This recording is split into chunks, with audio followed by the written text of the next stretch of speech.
प्रेरणास्पद कथा YouTube channel पर मैं धनंजय जैन आप सभी का हार्दिक स्वागत करता हूँ। दोस्तों, एक व्यक्ति अपने जीवन में काफ़ी सफल हो गया। जो जो उसके सपने थे एक एक कर साकार होते चले गए। बिजनेस की ऊंचाइयों को भी उसने प्राप्त कर लिया।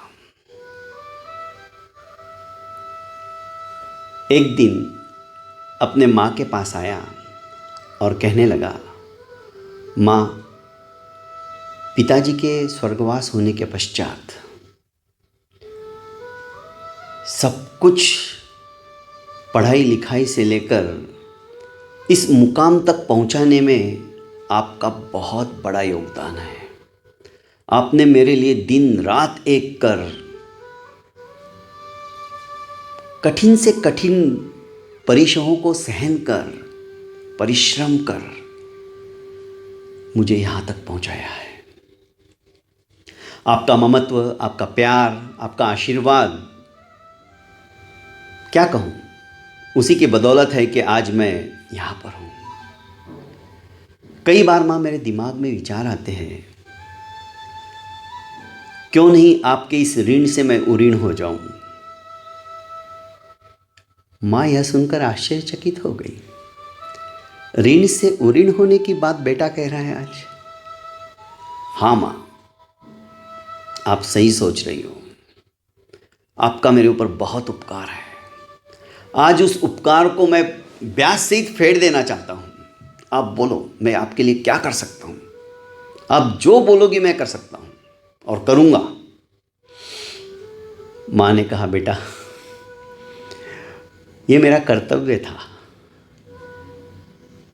मुझे मेरे प्यार, मेरे ममत्व के प्रतिरूपात्मक में कुछ भी नहीं चाहिए। मेरा फर्ज था बेटा, जो मैंने किया। हर एक माँ को ये करना ही चाहिए, कर्तव्य है। पर बेटा जिद में अड़ा रहा कि नहीं माँ, मुझे तो आज आपके कर्जे से मुक्ति चाहिए ही चाहिए। आप जो बोलोगी मैं वो करूँगा। माँ ने कहा, बेटा, बचपन में जैसे तुम मेरे पास सोते थे, क्या आज भी उस तरह से सो सकते हो? बेटे ने कहा, माँ, इसमें कौन सी बड़ी बात है। आज रात ही मैं आपके पास सोता हूँ। ठीक है बेटा। बेटा माँ के पास बिस्तर के ऊपर सोया। जैसे ही उसे नींद आई, माँ ने एक जग के अंदर जो पानी भर के रखा था, जिधर बेटा सो रहा था उधर वो पानी उंडेल दिया। बिस्तर गीला होते ही बेटे की आंख खुल गई। थोड़ा पीछे की तरफ सरक गया। फिर से उसके खर्राटे की आवाज़ आने लगी। माँ ने दोबारा वो जग उठाया और जिधर वो सो रहा था उस तरफ पानी उंडेल दिया। बेटा एकदम से उठा और माँ के हाथ में पानी का जार देखा तो चिल्लाया, माँ, तुम क्यों इस तरह से मेरी नींद खराब कर रही हो? क्यों उठा रही हो? मैं शांति से आराम से आपके कथनानुसार सो गया हूं, आपके पास सो रहा हूं। इसका मतलब ये तो नहीं कि आप मेरी नींद ही खराब कर दो।